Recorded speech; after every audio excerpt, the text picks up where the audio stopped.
Welcome to Navigate Now. This is a podcast where we explore all things about people and place and how we can navigate the world around us. So let's get started. I'm Sandhya Session. And I'm Jonathan Doxey. And we're your host. So what's the topic for today? We are going to talk about something that should be talked about a lot, should be considered while designing wayfinding systems. So that's navigating urban mobility. So designing an intuitive wayfinding system for all that's accessible and usable. There's a lot to talk about, isn't there? We've got to dive into a few aspects, but I'm really excited about having this conversation because we navigate a city, town centres, urban environments all the time, and we come across challenges, situations, and we'll unpick some of those in this podcast today. Yeah. So I guess when we're thinking about a city and how we find our way around it, I think the first thing that would be good to talk about is some principles of what we think about when we are organising, curating that place. I think it's really important to think about a few things. Right? So what does it really mean? I guess what we're trying to say is, what does it really mean for having to have a legible and accessible city? There's loads of things up there. We can look from a streetscape point of view, having a clear hierarchy and a clear understanding of how we move around the roads, the streets, the alleys, the lanes of a particular city. Sometimes you see a contrast between town cities that have historically been there over centuries and those that have come in recent decades. Take a contrast between, say, a London and an American or a Dubai city in that sense. Something that's been organised grid-like structures, say like you might find in America, or those little lanes and alleys that have got corridors and turns that you might get in a historic town centre. I think that's important to get a clear understanding. There's different types of cities when we start thinking about the principles of how we make those legible. Yeah, and I think human-scaled design is very key. Cities and towns are massive. Yeah. And so designing for pedestrians or vehicle users is key. Having a distinct pedestrian wayfinding system and then a distinct vehicular system and then having a connection between the two so that you can switch up easily without minimum hassle. Seamless journeys are really important, aren't they? For when, say you mentioned their vehicular, say we're a driver and we park somewhere, we then become a pedestrian. Yeah. So naming convention should pervade, but the sign types that are used are completely different because we're, like you mentioned, kind of having a human-centric systems, I think is really important. Yeah. But also, I was thinking just then kind of around landmarks. Taking that historic town, city, we might have certain buildings, architecture, green spaces, destinations, so it could be tourist destinations, shopping, retail, whatever that might be. Landmarks around that place to make it, I find sometimes use the word making an area digestible. Yeah. So it's easy to unpick, understand, and therefore then enjoy. Yeah. And I think landmarks are one of the key aspects, one of the 5 aspects that Kevin Lynch talks about in his book, The Image of the City. Yeah. So incorporating that into the wayfinding scheme would then aid in easy identification and easy navigation for pedestrians. It makes areas unique as well, doesn't it? Yeah. Because we can go into, say, a town centre that's got all of the chains, without retail, all the chain brands in there, and it just looks the same like everybody else. Yeah. But understand the history, the story of a town, I think makes that area unique and brings people in for its own requirements. And I think using branding and creating a strong visual identity also bring that story to life, isn't it? Yeah. Adding to the story of the city. Yeah. So having its own narrative. Yeah. Also adds more layers of character for the city. Definitely, and it makes it unique. And we might talk about some examples of legible cities in a little bit in this podcast. But it's all about kind of having you mentioned story, authenticity around every particular place and location that we work in. And I think placement of those key decision points, of those landmarks that we mentioned, and also integrating transport. Yeah. And that's one thing we want to pick up in this episode, isn't it? How have that multimodal transport throughout the city. We've mentioned vehicular, we've mentioned pedestrian. Obviously, we'll come on to sustainable transport and how that can find itself in so many different ways. But making sure there's that connected journey through all of those pieces. And wayfinding, a great way of strategy can be that glue. Yeah. That brings us, and there's an example I want to think about a little bit later, of a particular location which has made all of their transport infrastructure into one offer, one opportunity that you can just hop on and off different modes, but you still go through the same city and get that same experience. Yeah. And I think as humans, we try to simplify the process as much as possible. Yeah. So we actually do it. And so having a seamless, easy way to commute and go from place A to place B is very key. And that's what we are all about in trying to decode wayfinding and integrating it with the existing infrastructure, while also having it play out seamlessly and making life easier for everyone. Definitely. So maybe like a good example, we've got Legible London. Yeah. So a city scheme for the capital of England, of the United Kingdom. A scheme that's been used, initiated around kind of the 2012, around when London hosted the Olympics, used as a good opportunity to bring that wayfinding experience as one connected piece. But it didn't just start there. Bristol had that principle a while ago in that sense. So they started their scheme and their thinking around... I think around 1996 they brought in the Bristol Wayfinding strategy, which was kind of brought in to match their ambition to be a city for its history and heritage and culture. Definitely. Yeah. That's a really good... Wayfinding has so many aspects and touches so many different parts of urban design, urban development.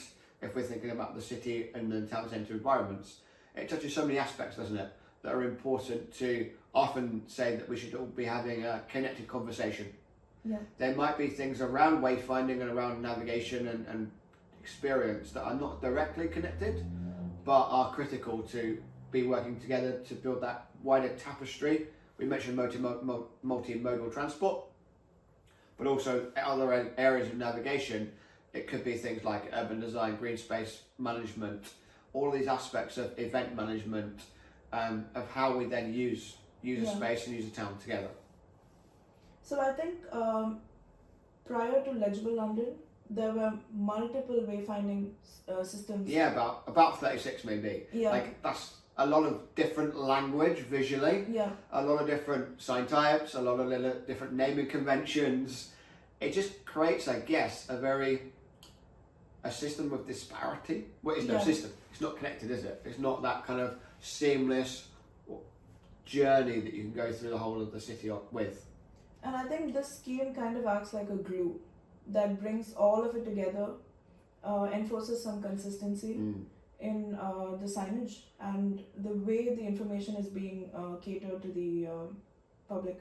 And I guess using the title of this particular episode, looking at the legible city, it is that, isn't it? Yeah. It's about using wayfinding as a part of a toolkit to be able to make that city, town, whatever the location is, London or another, connected throughout that whole environment, that whole space, and that's really important to consider and think about. Yeah, and I think the principles that they've used in this strategy of using unique branding and then having that connected signage really helps push the thought and idea of having multimodal systems and having that seamless transition from being a pedestrian to then a vehicle user to then a public transport user to back to a pedestrian. And I think one thing that benefited London was TfL managed the transport within that particular area.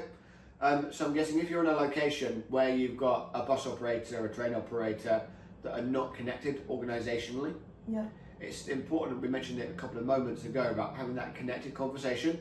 It's about bringing everyone around the table and say, can we not work separately as a bus operator or a train operator, tram, whatever that might be? Can we look at the journey and let the journey manage how we communicate this information out to the user base? I think having that approach, I guess with TfL, as an example, they had that opportunity, and they've taken that and run with that. I think really successfully. And I think this scheme has also pushed pedestrian activity a lot more, encouraging us to walk to our destination, because once you know your destination is 5 minutes away, with help of a finger post from Legible London, you know that okay, it's reachable by foot, and so it promotes walking. And a city is always walkable, and you promote these sustainable modes of transport, walking, cycling, etc. And that is something that has been done through Legible London, which is great. Definitely, I think it's also pushed design standards. Yeah. So definitely. TfL is known for its design standards in that sense, from the tube map as it was then designed, the font, the typeface that is used, Johnson, that's used across the TfL infrastructure. But also coming back to the legible cities, it's kind of design principles that then pervade everything that a city should be doing. There's lots of theories and principles out there, say like the 15-minute city, legible cities, that all come together to make sure, yes, we talk about cities being unique, but that come together to make sure we've got a connected experience. Yeah. But also, I guess it educates people that now we've got lots of legible cities, lots of wayfinding schemes around the UK, around the world, around Europe, Asia, all parts of the world in that sense. We go to expect this. It's like when we pull out our phone, we expect it to have that blue dot on it to know exactly where we are and where we're going. Yeah. It just raises the standard, I think, which is great for user experience. Yeah. And when we're talking about multimodal wayfinding integration, we look at all of these different options of commute and travel. So we've spoken about how it is key to connect all of these different ways in which you can travel. What is interesting is we also get real-time information as to when the next bus is going to arrive, and then once you get off at the next stop, when can you catch the next train. And so that is very key, having your information relay in sync with the transport infrastructure. Definitely, and I guess we talk about TfL in London, and I mentioned it when we talk about design principles, the tube map. You could argue now it's no longer a tube map, it's a TfL transport map, because talking about multimodal, we've got the DLR, the Doctor on Site Railway, we've got the tubes on there, we've got the overground, which is more of a rail network. We've got the Emirates, the kind of cable car that's around kind of a part of London. So it's no longer a London Underground map; it's a multimodal map. Yeah. They also have an example of some of the tube network, the Underground network works 24 hours over weekends, and there's a specific map for that. Yeah. But it's all based around that same design principle, that same infrastructure. But also you connected it there quite nicely, I think, to the digital space. Yeah. Of how we can then have that live information through smartphones, apps, etc., so we can jump from tram to tube to train to bus to cycle hire, etc. And I think that is something that Google Maps does really well, where let's say you have to get to point B and it's a 45-minute drive away. But then when you go on the app and if you check the route, maybe a connected approach of taking a tram and then a bus and then walking for 2 minutes could take you to the destination in 25 minutes, and you're saving 20 minutes and a little bit of money as well. Yeah. And you're also using sustainable transport by using public transport, and then you're walking. Definitely. So having that information ready for the user to then influence the user to take more sustainable transport options is also something that's key, and that's what multimodal transport integration is doing. And I guess the transport companies, so like your TfLs or your bus operators, they can't do your door-to-door journey. Yeah. Whereas your digital maps, so your Google Maps, Apple Maps, etc., will take you from door to door. Yeah. So they'll give you that 2-minute walk to the bus, 5-minute walk to the train, etc., which I think is important to get that clear understanding of the full journey. Yeah. And it's a really important aspect of integrated information, not just multimodal transport options, but the information that connects that all together I think is really important as well. Could be weather related, could be, you mentioned cost.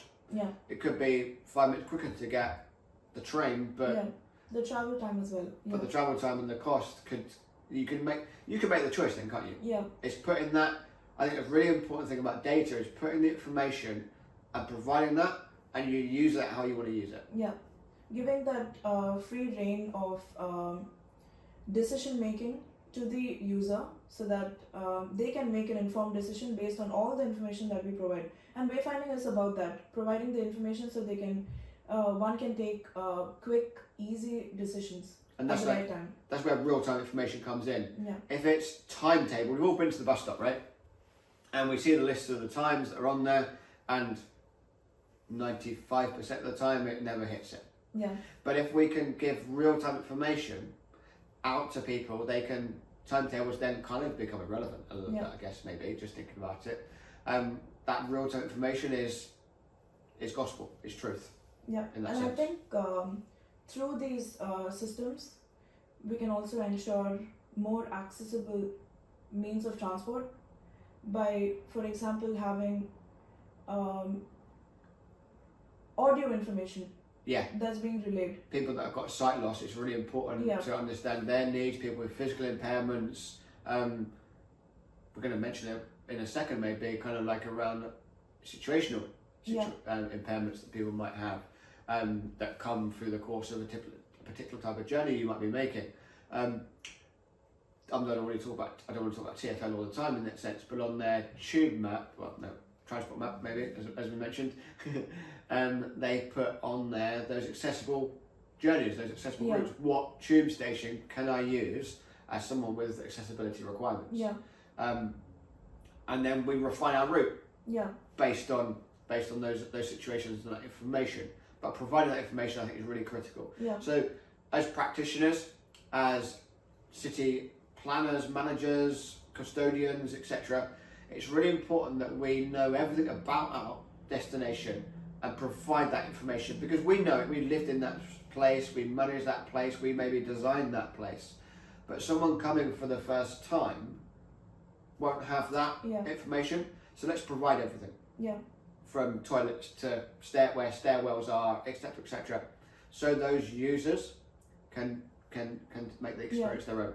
And I think that's where involving stakeholders in the design process is key.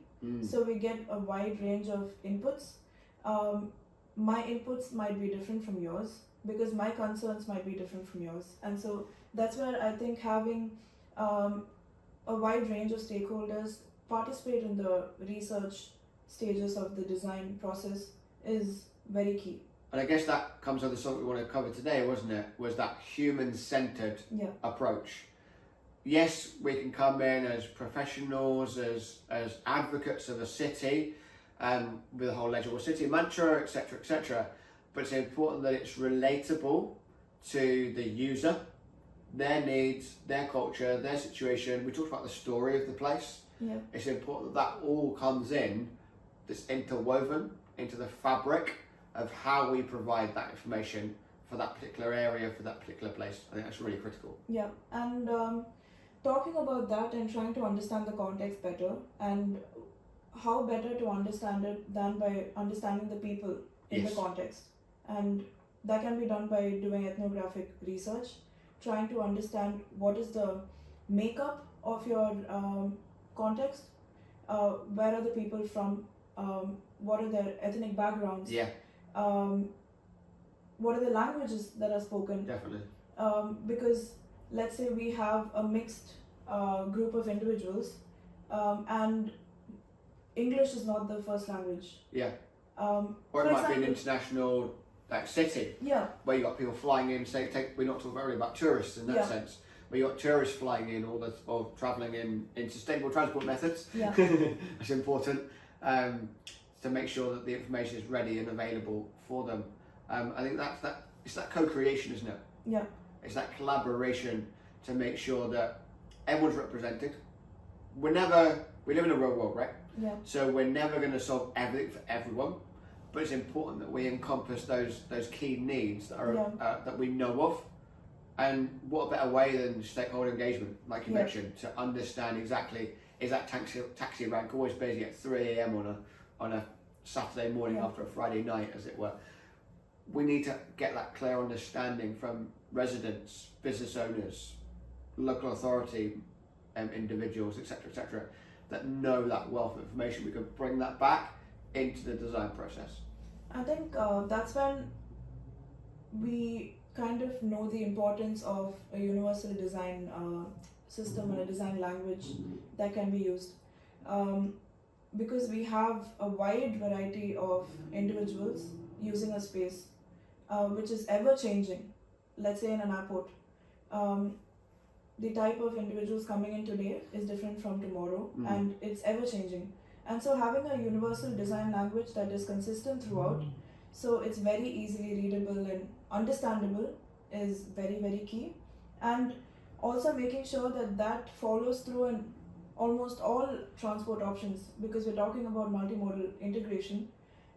Having that consistent language across the different systems will also help in reducing the confusion and trying to aid in more accessible transport. Definitely, from the everything I think should be focused from the user point of view, shouldn't it? Yeah. Yes, there's challenges around this way of working. We've seen that kind of working with different operators, different landowners, different timescales, agendas, funding requirements, etc., etc.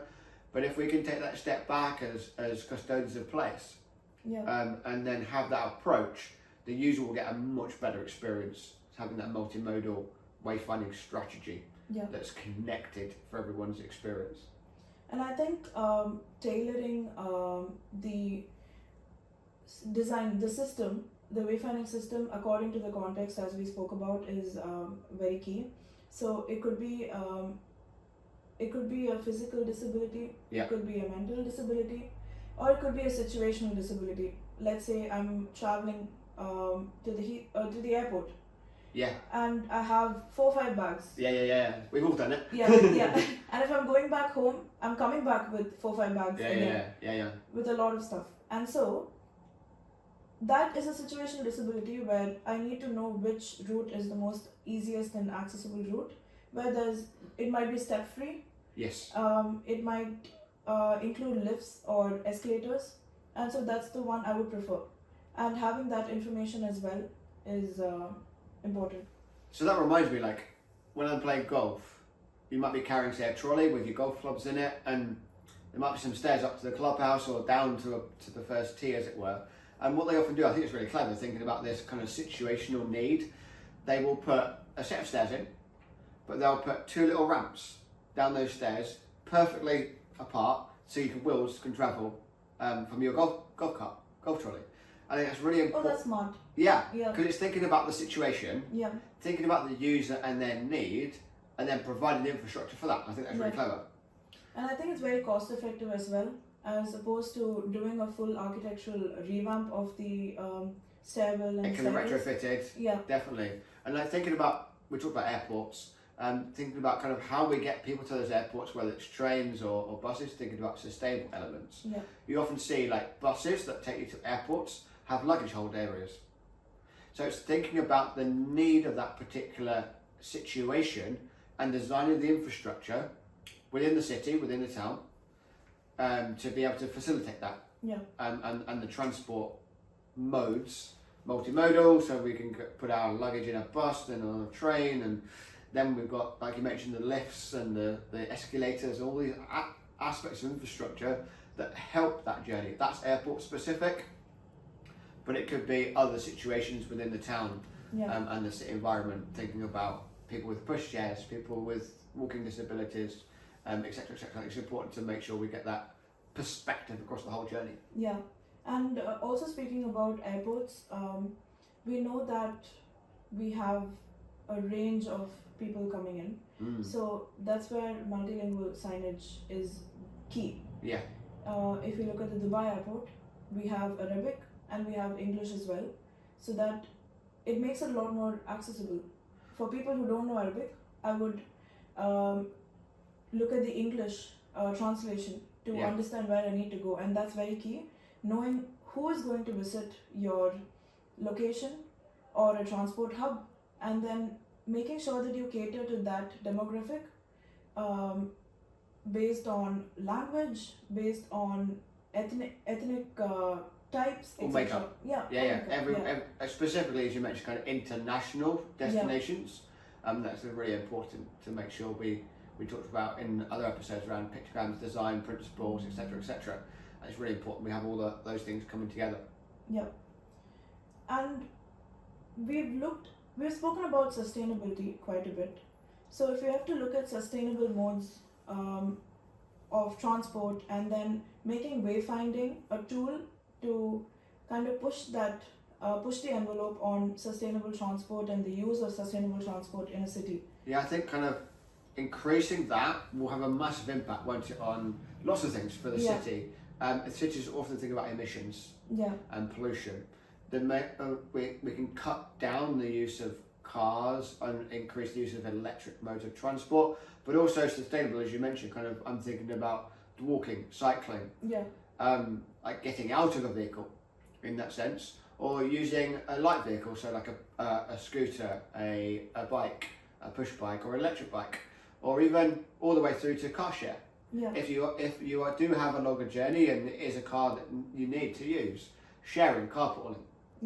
Maybe with a colleague, maybe going as a bunch of friends, or go together rather than all driving your individual cars into a city. Some cities around the world will have like certain days where you can drive your car in to try and curb the emissions side of it, but the congestion, the kind of throughput of transport through a particular location.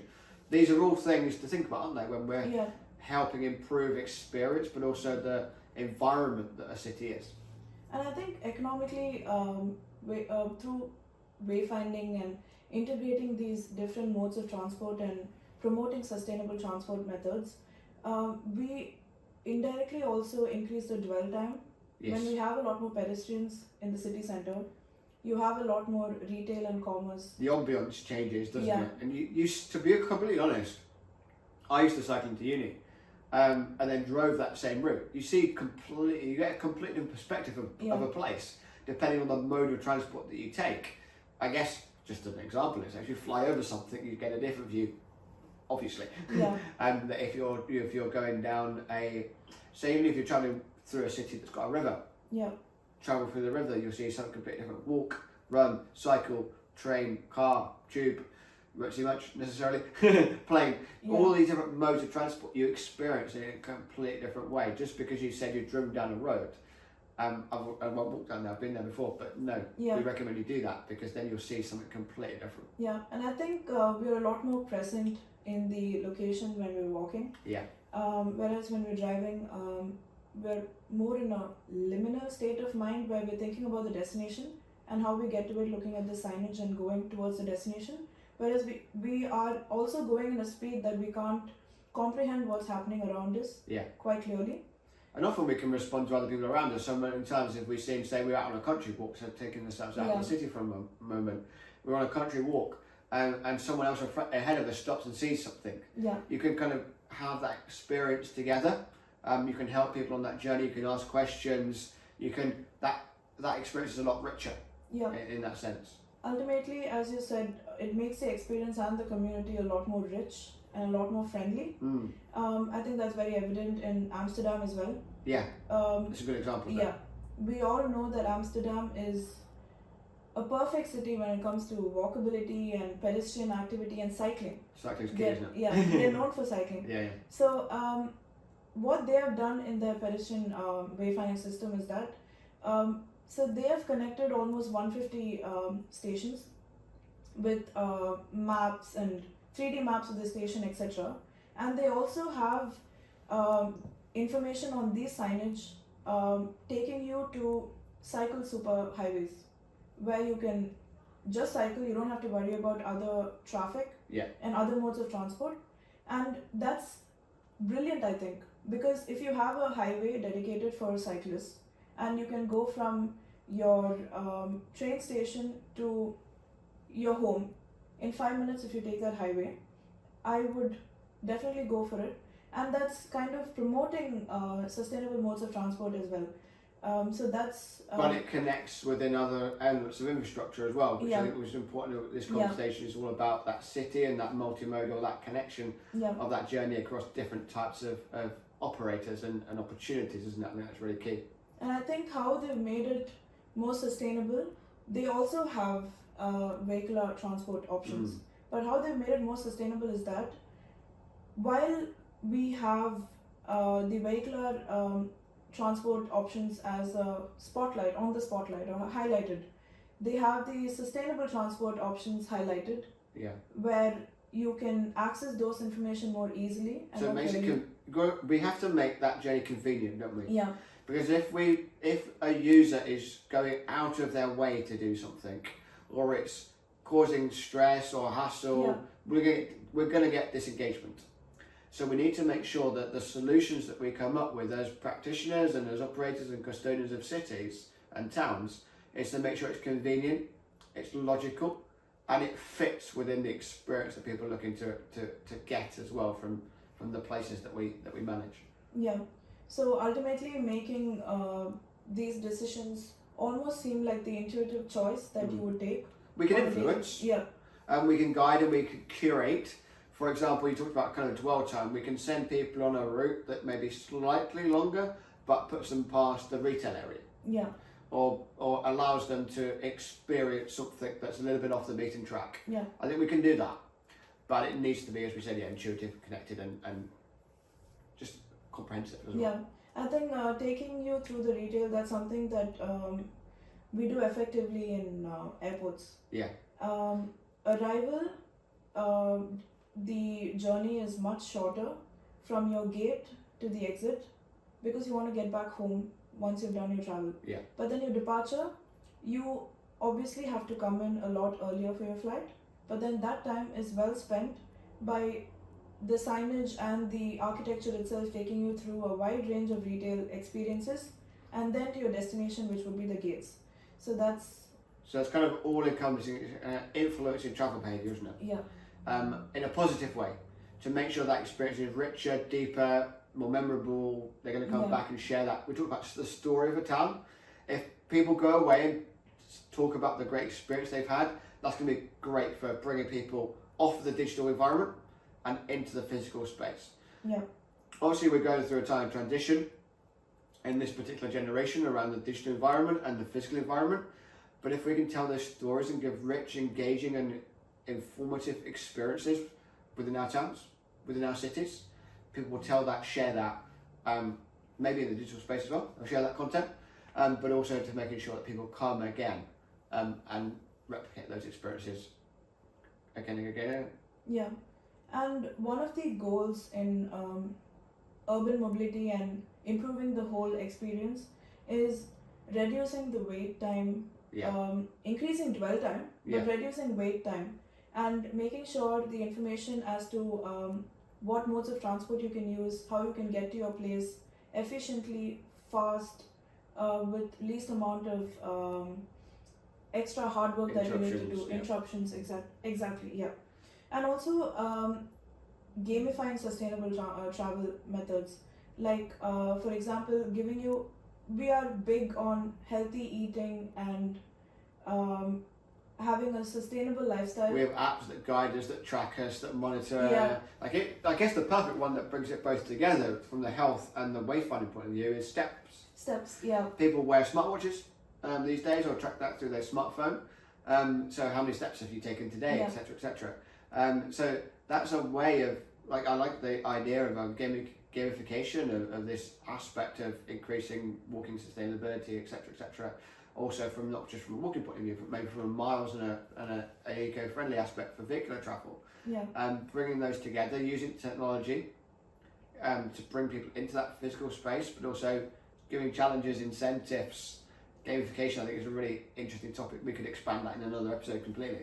yeah. And also having, as you said, gamification also gives you information about how much calories you burnt, how many steps, as you said. So all of that is very helpful in trying to influence you towards a positive behavior and towards actively using sustainable transport methods.